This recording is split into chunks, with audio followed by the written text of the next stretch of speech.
Donc, on démarre officiellement. Rebonjour à tous pour ce 21e webinaire de l'année. On va vous présenter donc la Xtreme 8K, telle qu'on l'appelle, donc la Xtreme 8K du fabricant ETEC. La présentation de ce matin va se dérouler à peu près en une quarantaine de minutes. Donc, je serai accompagné de Manon Jacquet, que vous connaissez certainement à travers nos autres webinaires.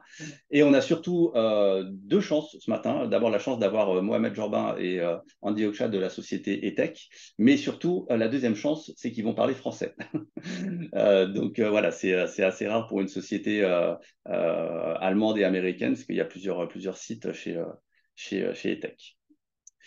Bien, donc je vais garder la parole puisque je laisse sur un seul slide pour vous présenter Cadvision, si tant est, il y a encore besoin de vous présenter la société Cadvision. Donc, on est là depuis plus de 21 ans maintenant, ce mois-ci, avec trois activités principales, dont la majeure, la fabrication additive, on va forcément y revenir ce matin, et puis également l'activité d'intégration de progiciels, puisqu'on propose évidemment les solutions qui sont liées à notre matériel, mais également des solutions, par exemple, de conception assistée par ordinateur. Je pense aux solutions de SolidWorks ou les dernières solutions de la 3D Experience de chez Dassault Systèmes.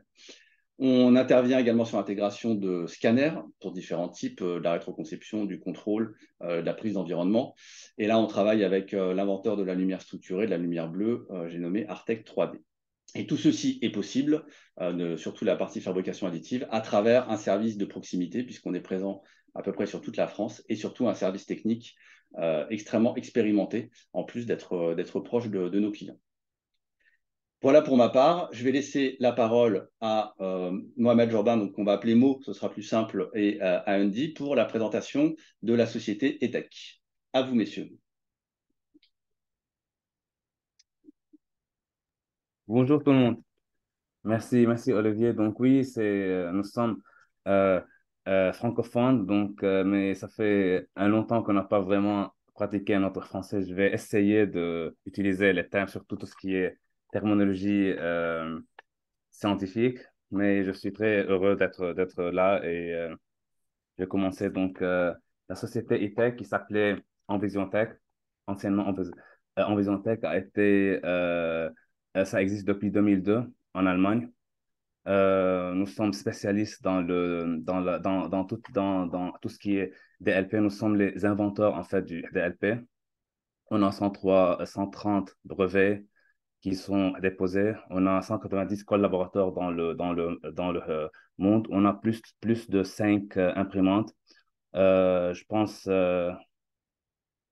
depuis 5 ans, on avait plus que 3000 machines qui sont installées dans le monde. Maintenant, depuis 2021, on fait partie de la société Desktop Metal. Euh, quand la technologie DLP a été construite, a été inventée, c'était une technologie qu'on appelle en anglais bottom top. Donc, on a fait les toutes premières Perfactory machines qui consistaient d'un projecteur qui se situe en bas, un bac de résine et un plateau de fabrication qui est en haut. Donc, on fabriquait les pièces de la couche d'une manière inversée, si vous voulez. Ça avait des avantages qui sont très avancés comparés au système qui existait là-bas, dans les 2002, 2005, 2008. Euh, Pourquoi on est passé à la technologie top-down? La toute première machine où on a essayé de faire le top-down, c'était une machine qui s'appelait le Vanquish. C'était une machine qui a paru en 2004. Donc, pourquoi on fait ça? Pourquoi on était toujours intéressé à essayer ou à faire des innovations dans le top-down? Qu'est-ce qu'il apporte? Qu'est-ce, qu'est-ce, euh, la construction par le haut, qu'est-ce que ça vraiment apporte? Ça apporte une réduction des coûts de fonctionnement parce que l'un des consommables on le retire complètement de l'équation, qui est le bac résine. C'est l'un des consommables qu'on utilise trop, qu'on change trop. On le retire complètement de la question. L'autre chose, c'est la capacité de fabriquer des grosses pièces, des pièces qui sont volumineuses, parce que on n'avait pas assez de résine dans les bacs qui sont minces. Maintenant, on a un vat, on a un bac qui est beaucoup plus volumineux. Et la deuxième chose, c'est on avait on a, en changeant de top-down, de bottom-up à top-down, on a éliminé les forces de séparation. On n'a plus de bac. On construit plus sur un film où il faut séparer. On a éliminé les forces de séparation, ce qui a permis de construire des matériaux qui sont élastiques, qui étaient difficiles à construire avec n'importe quelle autre machine. Des matières élastiques, des matières fragiles, qui sont simples à casser et qui sont difficiles à séparer. Ce que ça a aussi apporté, c'est une amélioration de la productivité. Donc le temps de production est beaucoup plus mieux, beaucoup plus court grâce à l'élimination complète du processus de séparation qui a toujours euh, coûté la majeure partie de temps de fabrication. Nos machines, donc on a bottom up et top down. Les bottom up sont plutôt des machines qui ont de domaine de fabrication qui est un peu limité à cause du bac de résine, à cause de la quantité de résine qu'on peut faire et des forces de séparation. Donc, les machines on a un desktop system qui s'appelle la D4K. Et on a les machines qui sont en volume un peu intermédiaire, donc c'est la Envision One et la Pro Excel. La D4K, donc la D4K, elle est connue pour sa précision, mais on a un domaine de fabrication qui est un peu limité, alors que Envision, elle est connue pour ses forces de séparation qui sont minimes à cause grâce à la technologie qui est dedans. La Envision One, elle était utilisée, elle est vendue surtout pour le dentaire et pour l'industriel où les gens veulent faire des pièces qui sont limitées, mais avec des propriétés mécaniques difficiles. Alors que la Pro XL, c'est l'une de nos nouveautés, si vous voulez. C'est une machine qui a tant de capacité, de propriétés qui permet de produire des pièces dans une certaine vitesse et qui est ouverte à des résines grâce à un système de contrôle de séparation, de force séparation et grâce un certain contrôle de chaleur et de température. Donc, ça nous a permis euh, d'offrir une machine Pro Excel pour les clients qui veulent produire des pièces moyennes dans un temps relativement court. Notre machine top-down qui est maintenant dans le marché, c'est la Extreme 8K, Extreme 8K, dont on va parler dans les slides suivants. Donc, la technologie, pour ceux qui ne connaissent pas la technologie DLP, elle a plusieurs avantages. Donc, l'un de ces avantages, c'est le temps de fabrication est indépendant de la complexité de l'image, de nombre de pièces qu'on fait produire. Donc, ça, c'est un grand avantage comparé à la FDM, comparé aux technologies qui existent déjà, comme le laser, le FDM. Donc, il y a un avantage ici que, indépendamment de la complexité de l'image, de nombre de contours, de nombre de points, des dimensions, on a un temps de flashage qui est constant. Ce qui veut dire que une productivité qui est vraiment haute.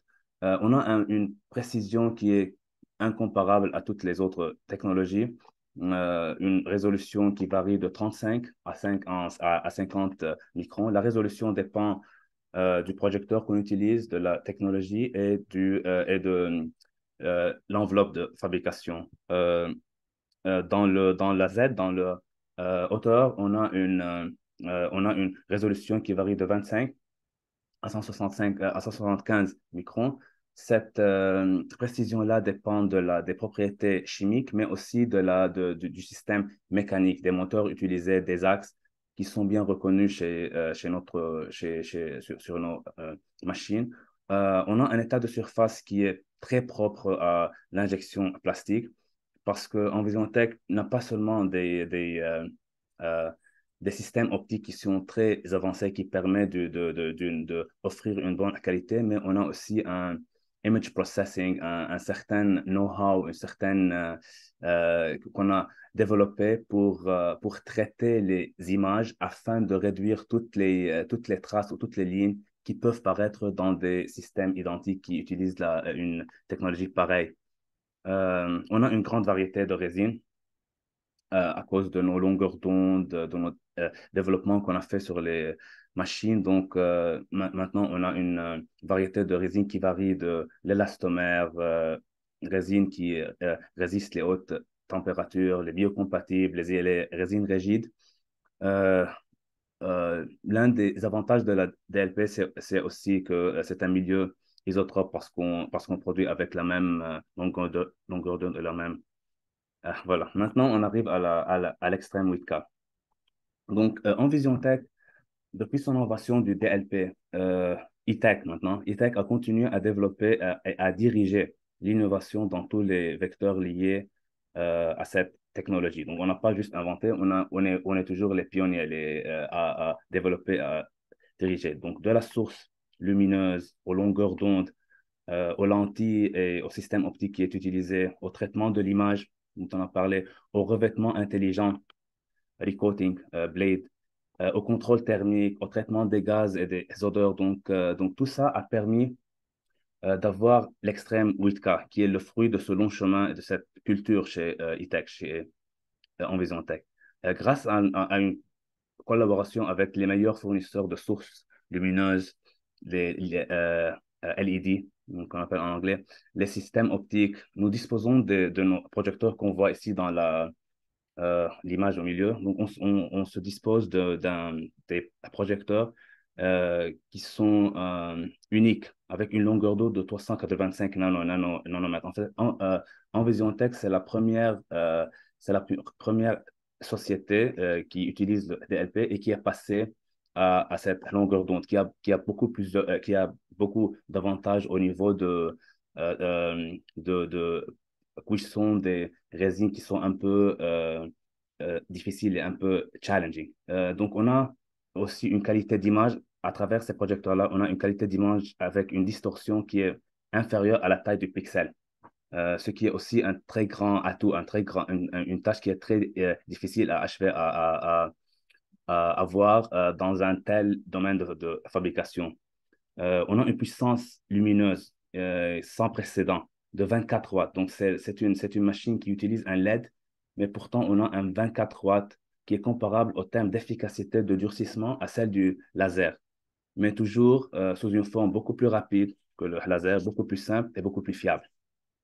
On a un scan ou un flashage complet qui peut être réalisé en 3 secondes, en 3 à 10 secondes en fonction de la résine et qui est indépendant de la taille ou de la complexité d'image, ce qui est un grand avantage. Ce fait a permis à la machine d'être compatible avec des photopolymères difficiles qui n'étaient pas disponibles auparavant avec la technologie DLP. On va en parler plus tard des résines fondes, des résines élastomères. Le recouvreur ou le recoater qu'on fait voir maintenant, recoater, racleur, a été réinventé dans cette machine-là en fait, pour permettre de construire avec des matériaux à haute viscosité et haute densité, ce qui était un atout, un très grand, parce que l'un des facteurs qui amène des propriétés mécaniques et des propriétés physiques des parties finies, c'est la viscosité et la densité de la résine qui est en fait utilisée pendant la construction. Donc, il fallait réinventer ce recoater pour permettre cette utilisation ou cette compatibilité avec ces résines-là. On a aussi ajouté un contrôle thermique, un contrôle de chaleur euh, qui nécessite, parce qu'il y a des résines qui nécessitent des conditions physiques et environnementales strictes. Le recoater est en fait doté d'un contrôle et d'une alimentation intelligente en matière qui n'existe pas dans d'autres systèmes. On a un contrôle de température, comme je viens de dire. On a aussi un contrôle intelligent des mouvements, ce qu'on appelle un smart recoating. Ça permet de construire rapidement. Le smart recoating permet de construire d'une manière rapide des pièces avec des sections transversales qui sont très larges et massives, ce qui était toujours une limite pour cette technologie-là, donc le recorder, jusqu'à ce qu'on a la solution avec Extreme 8K. Euh, la longue et unique expérience d'ITEC dans le traitement d'image nous a permis de créer une solution dans laquelle on a deux projecteurs, ou plus même, qui peuvent être impliqués pour produire une seule image. Qu'est-ce que ça veut dire? Ça veut dire qu'on va pouvoir avoir une grande taille d'enveloppe de construction, mais une petite taille de pixels de surface élémentaire. Ce qui va dire que, on va avoir une résolution beaucoup plus élevée, tout cela sans affecter la qualité de la jonction, de la overlapping. Et cette science-là, cette invention-là, elle a commencé depuis 2006 chez Envisiontech avec les machines des anciennes générations. On a cumulé une expérience de recherche dans tout ce qui est informatique d'image, image processing. Et là, on a une technologie unique qui vraiment permet de unir deux images en même temps. Euh, donc, la machine, en fait, c'est ce qui nous donne un domaine de fabrication qui est incomparable aux machines qui existent avec la technologie DLP surtout. Donc, on a 450 x 371 mm en X et Y, 400, presque 400 en hauteur. La résolution en Z, en fait, c'est en fonction des résines, de la chimie et de tout, mais ça varie de 100 à 150 microns, qui est aussi unique pour les systèmes qui utilisent un racleur, un e-coater, et pour des résines qui sont à très haute viscosité et à haute densité. On a une X et Y résolution qui est ajustée euh, parce qu'on a plusieurs brevets de traitement de images et de traitement des informations sur les contours. Donc, la résolution est réduite à 100 microns. La vitesse maximale, on peut atterrir à cause dû au smart recoating, au flashage, à la puissance de projecteur et au contrôle thermique et gaz. On a une vitesse qui peut atterrir et qui peut arriver à 35 mm par heure. Euh, voilà, donc oui, le bac, donc on a un système, on a une possibilité d'avoir une machine avec un short, un petit bac et un large bac. Le petit bac, c'est de résine, ou bassin, c'est à peu près 66 litres en volume pour les gens qui veulent pas, qui veulent pas construire des pièces qui sont hautes et qui ne veulent pas investir dans un très grand volume de résine, alors que notre bac, notre bassin standard, c'est 160 litres. Voilà, on va voir maintenant une vidéo euh, où la Extreme 8K elle est présentée en fonctionnement. À la fin de la production, on va pouvoir voir voilà, comment on lance la fabrication, comment on projette les images, les pièces à la fin de la fabrication. On a vu déjà le racleur, le ricoteur euh, en fonction. Voilà, là on voit les deux projecteurs en haut. Là on a une image. Et là ce sont les pièces qui sortent. Ça c'est un exemple des pièces qu'on peut produire sur cette machine-là, avec la complexité, avec les atouts et les propriétés mécaniques. Ce sont des pièces qui sont produites avec une résine de chez Desktop Metal, une résine élastique. Ok, merci Mo. Pour rappel, Mo travaille depuis plus d'une décennie à la R&D d'Envision Tech, donc autant vous 20 dire ans. 20 ans, il va plus d'une décennie en effet, mais les deux même. Donc autant vous dire que la machine, il la connaît sur le bout des doigts. Ça fait combien d'années, Mo, que tu travailles sur la headcase? Ça fait plus de 2 ans? C'est 2000, ça fait, c'est depuis 2021, oui, 2 ans. Ouais, ouais.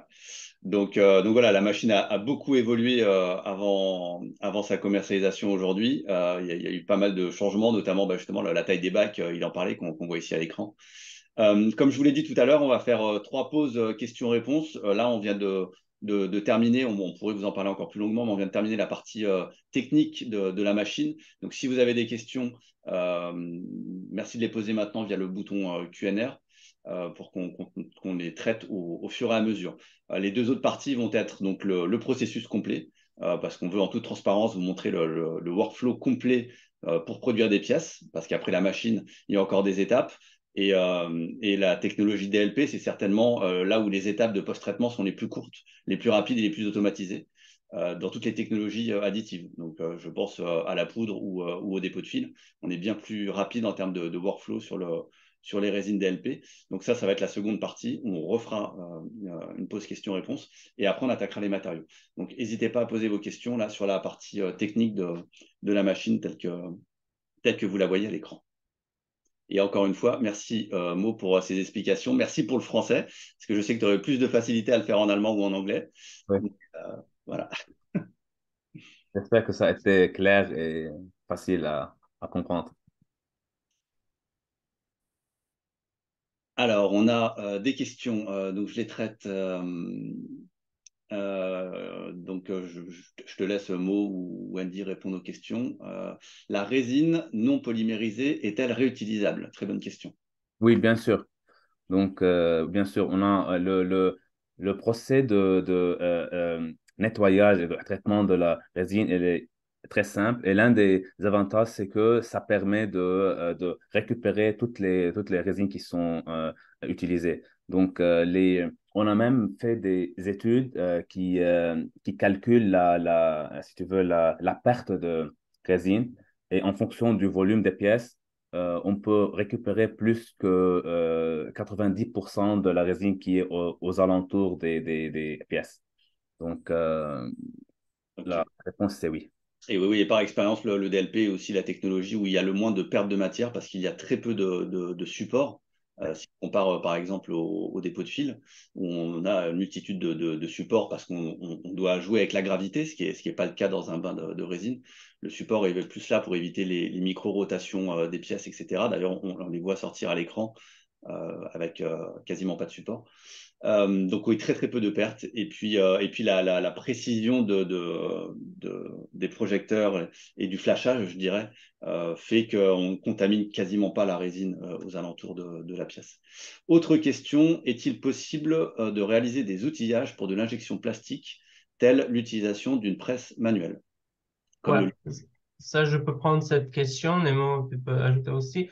Ça, c'est une bonne question. Donc, avec Extrumetry, on est capable même d'imprimer des pièces qui sont presque d'une pièce injectée, mais aussi on peut créer des outils avec les résines qui sont haute température et qui sont très rigides, on peut même utiliser comme une moule pour imprimer, pour utiliser dans une process injection.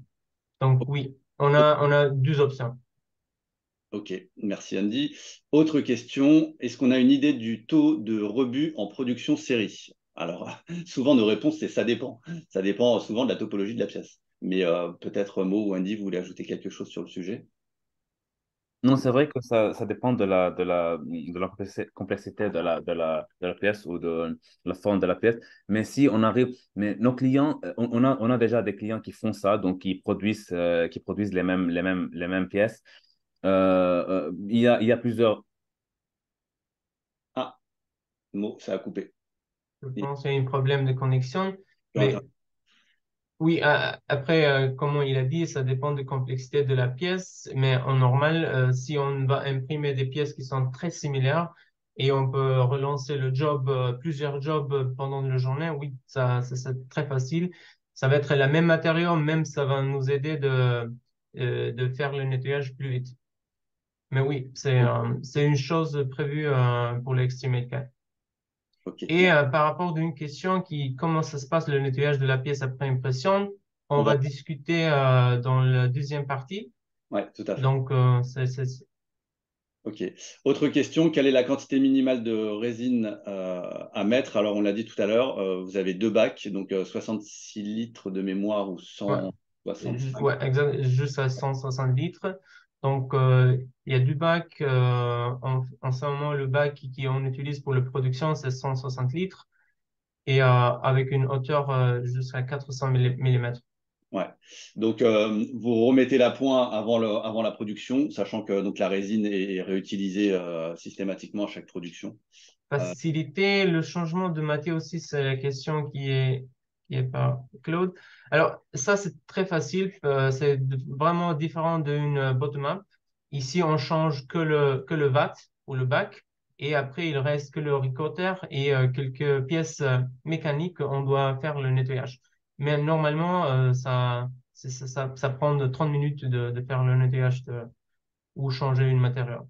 Donc, toujours, on a besoin si on va utiliser deux, trois matériaux, c'est toujours une bonne conseil d'utiliser deux différentes watts, pas mixer les matériaux.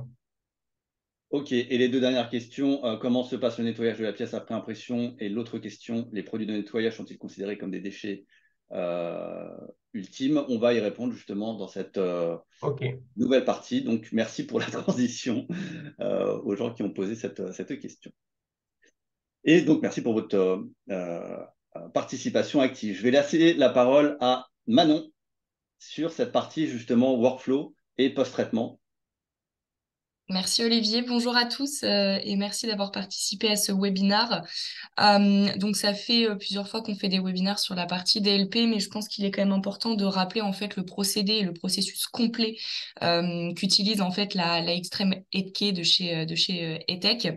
Donc la première phase, on va dire que c'est une phase assez classique dans la fabrication additive. Il va falloir du coup importer vos fichiers au format STL dans le logiciel qui pilote l'imprimante, d'accord, qui s'appelle RP Software.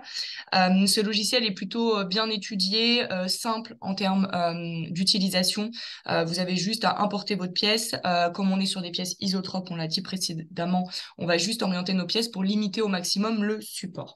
Donc ça, c'est la première étape. Une fois que cette étape est faite, on choisit donc notre matériau, nos épaisseurs de couche et on l'envoie directement sur la machine qui va du coup imprimer. C'est le procédé que vous ont présenté en DMO en préambule. Une fois que cette partie d'impression est faite, là, vous avez la possibilité en fait de retirer les supports. On va voir un petit peu plus en détail sur la slide, sur la prochaine slide. Mais globalement, c'est assez simple en termes de retrait de support comparé à d'autres technologies ou d'autres fabricants de machines. Ensuite, vous avez une étape de nettoyage, donc là dans une cuve avec un solvant. Et enfin, la dernière étape, ça va être ce qui va être le recuit. Alors, c'est pas un recuit nécessairement thermique, ça va dépendre des matériaux, c'est surtout une polymérisation UV. Donc voilà un petit peu pour le procédé global. Je suis passée un petit peu rapidement. On va rentrer un petit peu plus dans le détail sur chacun des postes. Premier point sur lequel on voulait insister aujourd'hui, c'est sur le retrait des supports. Ça fait souvent peur en fait à nos clients. C'est souvent une question qui revient quand on est en phase de validation de cahier des charges. Et là, effectivement, on a une possibilité de retirer le support de façon très simple. Premier avantage, c'est qu'on va limiter le support, je l'ai dit, hein, dans le logiciel. Donc, on va en mettre le moins possible pour justement faire des économies de matière et de post-traitement derrière. Sur certaines géométries de pièces qui nécessiteraient du support pour l'impression, vous allez pouvoir le retirer facilement à la main puisque le support est cassable voilà, assez facilement. Donc, c'est pas une étape de post-traitement qui est très longue pour nos clients.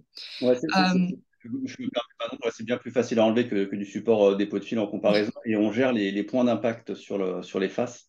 Donc on gère, si on veut, plutôt une pénétration de l'impact ou à l'inverse, une sorte d'extrusion. Donc elles s'enlèvent toutes à la main, quel que soit le choix qu'on a fait. Mais on peut, enfin, on peut avoir des états de surface parfaits alors qu'il y avait du support. Tout à fait, Olivier. Donc ça, c'était sur la partie retrait des supports. L'étape ensuite, c'est de venir nettoyer les pièces. Donc là, c'est assez simple. Les temps de nettoyage vont varier en fonction des matériaux que vous imprimez. Globalement, on est sur des temps de lavage qui sont quand même assez restreints. À part des matériaux très spécifiques, mais c'est rare qu'on aille sur des temps de lavage et de rinçage qui aillent au-delà de quelques heures. Donc voilà, vous travaillez en temps masqué là-dessus. Tout est automatisé. On est assez ouvert hein, sur la partie post-traitement. Vous avez la possibilité que ce soit sur la machine de nettoyage ou sur la machine de polymérisation à l'étape suivante. Voilà, on essaie de vous conseiller au mieux. On a plusieurs équipements différents. Dernière étape du coup. Justement, pour ajouter quelque chose dans le lavage, ici, c'est que EPA on a montré, mais normalement, on a des matériaux spécifiques. On peut utiliser même des liquides qui s'appellent TPM, qui sont des solutions ne pas très agressives Mm. et qui marchent très bien avec notre matériau. Ouais, tout à fait. Soit on nettoie les pièces avec de l'alcool isopropylique, soit on nettoie les pièces avec un solvant qui est non IPA, non inflammable. Les temps de nettoyage seront un petit peu plus longs, mais par contre, on passera toutes les normes HSE, sécurité, qualité Ouais. de certaines sociétés. Dernière étape, ça va être l'étape qu'on appelle en fait la partie curing. Donc en fait, c'est de la polymérisation UV. Donc là, on vous a mis un des exemples de fours UV qu'on peut proposer avec le système 8K.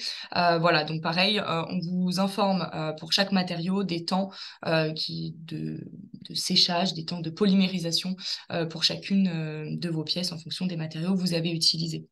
Voilà.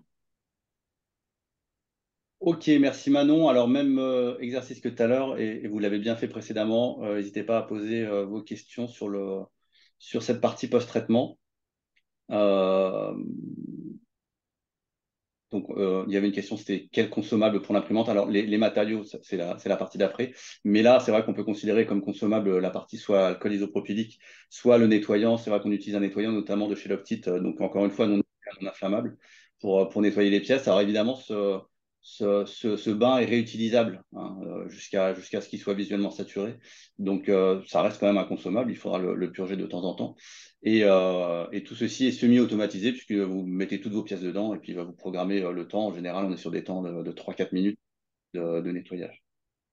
J'en profite parce qu'il y avait une autre question tout à l'heure. Il y a eu pas mal de questions à laquelle je n'ai pas pu répondre. C'était 60 litres de résine si on souhaite changer de matière régulièrement. Combien de résine minimum puis-je utiliser pour la mettre en production? Alors, l'intérêt aussi du DLP, c'est que vous changez de matériaux, je ne vais pas dire en un claquement de doigts, mais quasiment. C'est-à-dire que vous avez vu qu'il y avait des bacs. Il suffit d'avoir différents bacs, en fait. Et comme ça, vous gardez vos résines toujours prêtes à démarrer. Sinon, en effet, on a un système qui permet de vider totalement le bac. Après, en termes de nettoyage, ça n'a rien à voir avec la poudre. C'est extrêmement simple. Là, pour le coup, il y aurait juste un petit coup de chiffon pour enlever les surplus et on met une matière différente. Mais si vous êtes amené à jongler sur du rigide, sur des élastomères, sur des choses comme ça, avoir différents bacs, ça justifie totalement, sachant que les bacs en plus sont thermorégulés, donc ça maintient la résine toujours prête à l'emploi si vous voulez jongler avec une seule machine. Sinon, on ne saura trop vous conseiller d'avoir plusieurs systèmes si vous avez besoin de produire régulièrement des matériaux différents.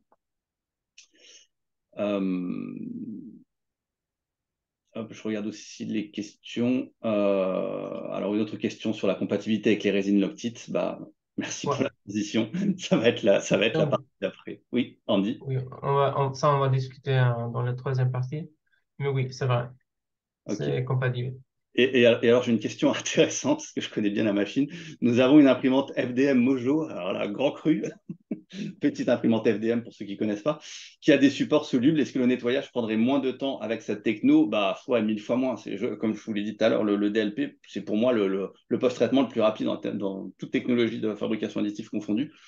Là où dans la poudre, il va falloir dépoudrer, aspirer, retraiter les poudres, ça prend du temps. Là où dans le FDM, en effet, dans votre Mojo, vous la mettez dans un bac de solubilisation et il faut attendre plusieurs heures et après, il faut re-rincer la pièce et après, il faut attendre qu'elle sèche parce qu'une pièce FDM, c'est poreux. Mais là, pas du tout. Là, on est sur une pièce totalement dense, en plus d'être isotrope, donc d'avoir les mêmes caractéristiques mécaniques en XYZ. Et vous avez donc 3-4 minutes de nettoyage. Après, vous rincez sous l'eau et puis vous pouvez même mettre un coup de séchoir à cheveux si vous voulez. Mais sinon, voilà, ça sèche très vite parce que c'est totalement dense. Donc, vous n'aurez pas cette problématique que vous avez avec votre imprimante. Ok, et puis dernière question, et après je vous laisserai poser vos questions sur la dernière partie. La machine est-elle fermée ou non sur le choix des résines? Et encore une fois, merci pour la transition.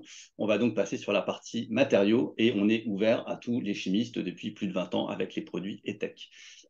Je vous laisse la parole. Merci Olivier. Donc à partir de maintenant, on va discuter pour les matériaux qui sont disponibles et pour les applications qu'on peut imprimer avec cette machine. Donc, comme Mo, il a dit que cette machine et cette technologie a été développée depuis 20 ans. Donc, c'est une technologie qui est assez maturée pour faire plein des applications.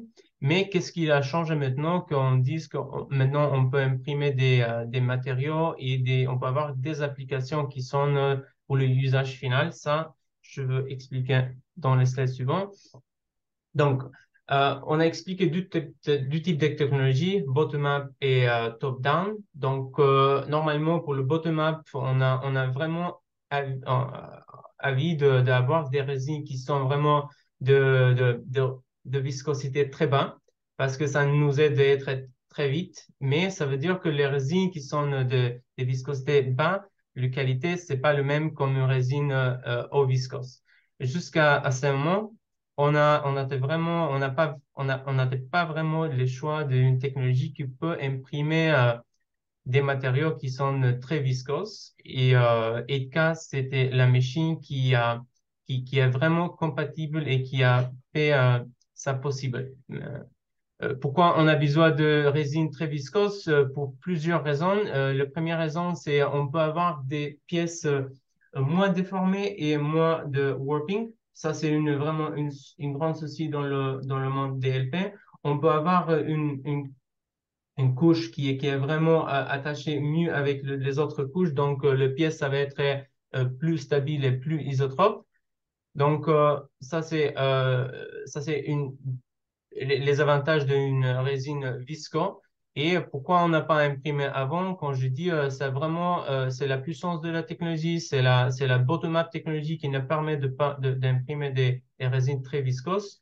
Et l'Extreme 8K avec une énergie qui est 8 milliwatts pour centimètre square, qui est le plus puissante machine dans le marché DLP, avec l'aide de reculeur qui peut traiter des matériaux visqueux et peut assurer l'uniformité de la résine, de la couche de la résine. Ça aussi, c'est une grande avantage de Xtreme 8K. Aussi, comment il a dit, l'impression descendante, top-down, il n'y a pas d'autres forces comme force de séparation qui sont de bottom-up qui nous permettent de mettre moins de support et imprimer plus vite. Donc, oui, on peut passer. Merci Andy. Alors, Ça, enfin, la réponse à la question, qu'est-ce qu'on fait comme matière? Oui, Manon? tout à fait, Olivier. C'est vrai qu'il y a eu pas mal de questions sur les matériaux. Là, on vous présente un graphe qui est assez général. On ne va pas rentrer dans le détail technique. Ce qu'il faut retenir. Premier point à retenir qui est important, c'était la question de tout à l'heure. Le système 8K de chez Envision Tech travaille en fait avec différents matériaux. D'accord? On a des matériaux rigides, on a des matériaux élastomères qu'on va vous présenter un petit peu plus en détail. L'avantage en fait de cette machine-là, c'est que ETEC ne s'est pas cantonné à un ou deux chimistes, puisque cette machine est ouverte à tous les chimistes fabricants de résine. Donc ça, c'est le premier point à retenir. Le deuxième point qui est très important et qu'on voulait souligner également, ça va être sur la flexibilité et les choix matériaux. Aujourd'hui, vous avez pu voir tout à l'heure Mo, il y a toute une équipe en fait R&D qui travaille sur des matériaux et vous avez la possibilité avec cet équipement d'avoir accès à terme avec tous les matériaux qui seront développés en R&D chez ETEC. D'accord? Donc, vous aurez une solution, on va dire, évolutive dans le temps avec de plus en plus de matériaux disponibles. Donc, on le voit ici, matériaux rigides, matériaux élastomères. Je vais plutôt me concentrer sur la partie rigide pour commencer. Surtout que si on se rappelle le petit sondage du début de la présentation, voilà, vous êtes plusieurs à vouloir des matériaux qui soient résistants mécaniquement. Premier matériau qu'on voulait vous présenter aujourd'hui, c'est un matériau Loctite-Henkel. C'est le matériau qu'on appelle le 3843. Donc, c'est un matériau qui est rigide, d'accord, qui a une température de fléchissement qui est quand même assez élevée. Donc, il a aussi des très bonnes résistances thermiques. Et c'est un matériau, en fait, que vous pouvez utiliser pour faire, par exemple, des pièces d'outillage, des gabarits de contrôle, des gabarits de posage, mais également tout ce qui peut être boîtier ou produit fini, qui peut le plus, peut le moins. Si vous pouvez adresser tous ces cas d'application, vous pouvez bien évidemment aussi adresser la partie prototypage. Donc là, on est sur un matériau simple à imprimer, qui est durable dans le temps, qui est plutôt similaire à un ABS et qui est surtout résistant aux UV. On n'est plus du tout sur les matériaux résine qu'on connaissait jusqu'à présent, qui ont une sensibilité aux UV. Là, on est vraiment sur des matériaux performants et qui ont une durée de vie. Donc ça, c'est le premier matériau. Deuxième matériau qu'on voulait vous présenter encore de chez Henkel Loctite, c'est l'IND 405, où là, on est également sur un plastique qui est rigide. Il y a une version transparente qui devrait sortir dans les mois à venir, mais il y a déjà la version noire qui est disponible. Donc là, on a la possibilité en fait d'imprimer ce matériau pour tout ce qui va être pièces d'assemblage. Je pense notamment à toutes les pièces que vous auriez chez vous, qui sont aujourd'hui faites en injection polypropylène. D'accord? Quand on a des assemblages, c'est important d'avoir tout ce qui est partie clippage, etc., d'avoir la possibilité de clipper et déclipper plusieurs fois. Donc là, vous pouvez le faire avec ce matériau-là, grâce notamment en fait à l'élongation de ce matériau qui est supérieure à 100%. D'accord? Donc c'est le deuxième matériau. Troisième matériau qu'on voulait vous présenter, c'est un matériau évonique cette fois-ci.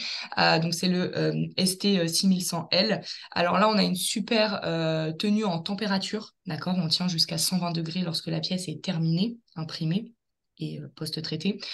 Donc, vous avez la possibilité soit d'adresser la partie, on va dire, moule. On avait une question tout à l'heure. Donc là, vous pouvez l'adresser avec ce matériau-là. Mais je pense aussi à d'autres secteurs d'activité que ça pourrait intéresser, notamment pour les personnes qui auraient des contraintes thermiques assez élevées et mécaniques, puisque grâce à ce matériau-là, on adresse les deux besoins. On ne renie pas sur un des deux besoins. Ok, merci Manon. Alors oui, comme on disait tout à l'heure, ETEC travaille avec plus de 400 résines sur ces différentes machines. Donc là, on vous montre vraiment ce qu'on produit aujourd'hui sur la Headkey. Évidemment, comme on disait tout à l'heure, d'autres vont arriver au fur et à mesure qu'on développe les paramètres machines, tout simplement. Parce que l'ouverture demande aussi du travail pour chaque résine et chaque topologie de pièces. Et c'est là qu'on est content d'avoir des vraies équipes derrière de proximité, parce qu'en Allemagne, de chez ETEC, comme Mo, qui est à Gladbeck, à côté de Düsseldorf. Pour la suite des résines, je vais laisser la parole à Andy à travers certainement des exemples clients. Voilà. Maintenant, on va parler pour les élastomères, qui sont des résines un peu plus différentes que rigides en termes de viscosité. Et la viscosité, c'est presque 3-4 fois plus qu'une résine rigide. Et même si on a une viscosité très haute, on peut arriver à avoir des résultats magnifiques et presque comme une matériau rigide. Et la vitesse aussi, c'est grâce à énergie que Xtreme peut produire, ça nous permettre d'imprimer les couches vite aussi. Donc, le premier exemple, je veux parler pour le ETR 90. On a deux options pour cette matériau, c'est blanche et noire. Donc, les deux matériaux sont disponibles sur le système 8K. On a plusieurs exemples et aussi des clients qui ont utilisé pour cette machine pour les vraies pièces. Comme vous voyez dans cette vidéo, on voit le CEO de MatePlace, qui est une startup américaine qui a commencé d'imprimer des semelles, et pas seulement semelles, mais aussi des pièces externelles qui sont pour prototypage avec Xtreme 8K. Mais pour vous, pour être plus précis, on a imprimé avec Xtreme 8K et avec un matériau ETR 70 des semelles qu'ils ont utilisées dans une vraie chaussure qui est vendue aujourd'hui dans leur site web. Voilà, une autre chose pour le ETR 90, c'est vraiment le résistant ou déchirement comparé avec les autres compétiteurs, c'est une de meilleurs élastomères dans le monde imprimant 3D. Voilà. Ça, c'est un autre exemple de 80, désolé, hein, parce qu'il y a un autre matériau à 70. De 90, le couleur noir. Ça, c'est utilisé aussi par une autre entreprise américaine qui est vraiment spécialisée dans les machines nettoyage, et ils ont fait une extra pièce qui peut retirer le euh, Le, comment ça s'appelle? le Le béton, là. dust. Ouais. Voilà, exactement. Et vraiment, les personnes qui travaillent avec ce type de machine, ils en s'ouvrent la vie, hein, parce que c'est pas vraiment très euh, agréable d'avoir ce type de task. Et après, leur besoin, au début, c'était vraiment d'avoir quelque chose de très optimisé, d'avoir quelque chose d'imprimer on demand et de innover, et de faire plusieurs itérations de ce type d'application. Et le résultat, c'est vraiment formidable. Ils ont été capables d'imprimer 30 pièces à la fois. Ils ont fait tout le R&D dans vraiment quelques mois et réduction de coûts, c'était vraiment pour eux très, très important et ils ont réussi de faire ça. Ouais, tout à fait, Andy. Moi, j'avais discuté avec eux, donc ils font les systèmes d'aspiration et ils vendent en option les connecteurs. Donc, les connecteurs sont achetés de façon unitaire sur leur site internet. Donc, derrière, ils peuvent pas rentabiliser une injection à produire X pièces comme ça parce que c'est de la pièce vendue à l'unité en fonction du besoin du client et que les diamètres en plus peuvent être différents. Et donc, du coup, bah, la fabrication additive correspond totalement à ce besoin ponctuel, parfois minimaliste, parfois plus important de quantité de pièces. Et c'est vrai qu'ils produisent, comme Andy disait, 30 pièces en one shot. Donc, ça permet d'aller très, Ouais, très vite et double utilisation de leur système. Alors ça, c'est un tube du commerce, hein, on ne va pas réinventer ce qui existe. Mais par contre, toutes les pièces noires sont sorties de la Extreme 8K. Et la double utilisation, c'est qu'en plus d'aspirer, ça amortit. Et en fait, du coup, ils ont fait des tests vibratoires sur le marteau-piqueur. Et donc voilà, ça a vraiment des propriétés également d'amortissement sur ces pièces. Pardon, Andy, je te laisse continuer. non, merci beaucoup. Voilà, c'est ça. Voilà, maintenant, c'est un autre cas que c'est aussi une entreprise américaine ils ont utilisé un autre matériau qui était développé par Adaptive 3D, qui est une entreprise qui fait partie du groupe Desktop Metal. Le matériau s'appelle 70 et il a une dureté de 70A avec une résistance ou déchirement, c'est 31 kilonewtons pour mètre. Donc, c'est vraiment un Ah, matériau. Andy, ça a bloqué aussi, décidément. On n'a pas de chance avec les connexions. Donc 31 kilonewtons, pour finir la phrase, parce que je vois qu'Andy est figé sur la caméra. Et encore une fois, une grande plage de température. Tous ces Ah bon? élastomères qu'on vous montre, c'est vraiment équivalent à l'élastomère injecté. Andy, t'es revenu, je crois. Ouais, vous m'entendez? Je sais Oui, pas. c'est bon. Ok, d'accord. Et c'est quoi le plus chose importante aussi, c'est les températures de service qu'on peut utiliser ce type de matériau, qui est vraiment jusqu'à minus 60 jusqu'à plus 63. Donc, presque on peut utiliser dans tous les types d'environnements et d'avoir des applications pour tous les environnements. Euh, voilà. Ça, c'est aussi une entreprise américaine qui est un service bureau basé en États-Unis et qui aussi, ils ont acheté quelques Extreme K et ils sont capables d'imprimer plusieurs choses, mais les choses vraiment très étonnantes sont des pièces qu'ils ont imprimées pour aerospace, qui sont pour des avions, petits avions privés. Et ils sont des pièces ils ont pas capables d'avoir des choses en stock. Donc, c'est vraiment des pièces on demand. Et avant, ils ont essayé d'imprimer avec moulage ou autre moyen et qui c'était très coûteux et c'était pas vraiment fiable pour la production.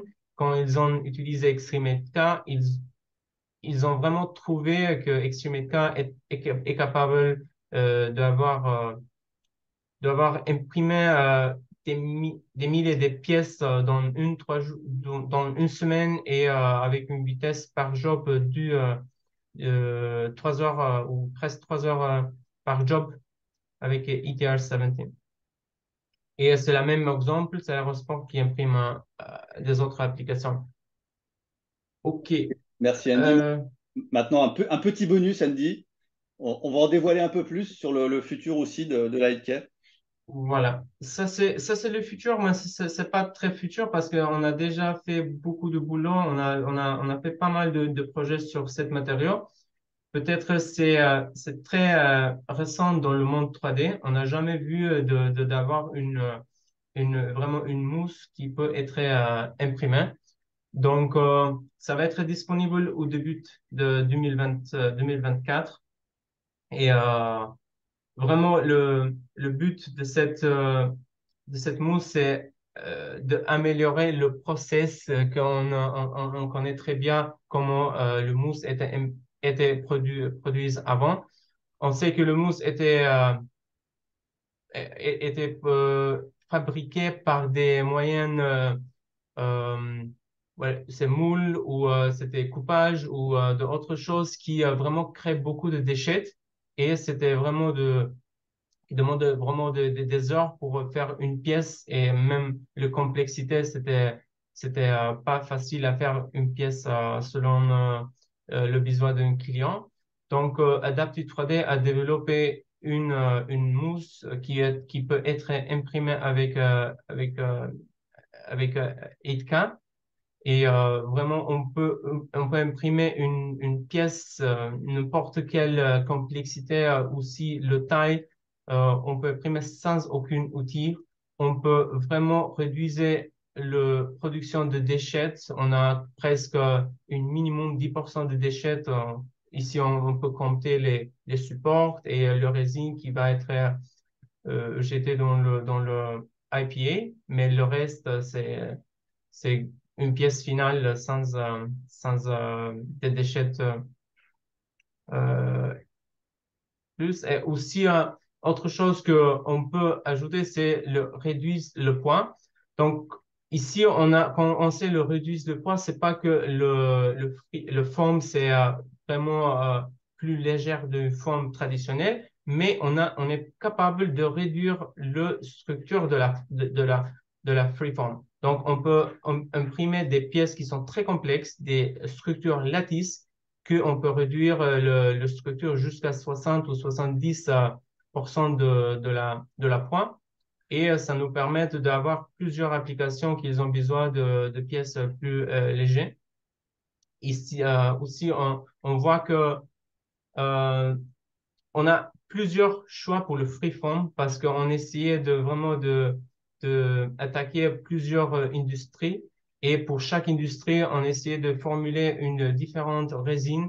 Et en ce moment, on a 5 formulations, mais deux qui sont vraiment testées et on est prêt d'utiliser pour l'industrie, et 3 qui sont en cours de validation. Et le premier, c'est le freeform transportation qui peut être utilisé dans le monde automotive pour créer des sièges pour l'automotive. Et l'autre, c'est une freeform qui peut être utilisée dans le monde de chaussures pour créer des semelles ou semelles internes ou externes avec différentes propriétés mécaniques. Euh, Qu'est-ce que vous pouvez garder dans votre tête pour le freeform? Le freeform, c'est vraiment un matériau qui peut être imprimé dans une petite taille, mais quand on va exposer dans une chaleur, il va expander. Et chaque formulation de freeform va avoir un coefficient d'expansion entre 1,5 jusqu'à 7. Et quand on va avoir le pièce finie, selon le coefficient d'expansion, on va avoir aussi la durée de la pièce et aussi le rigidité de la pièce.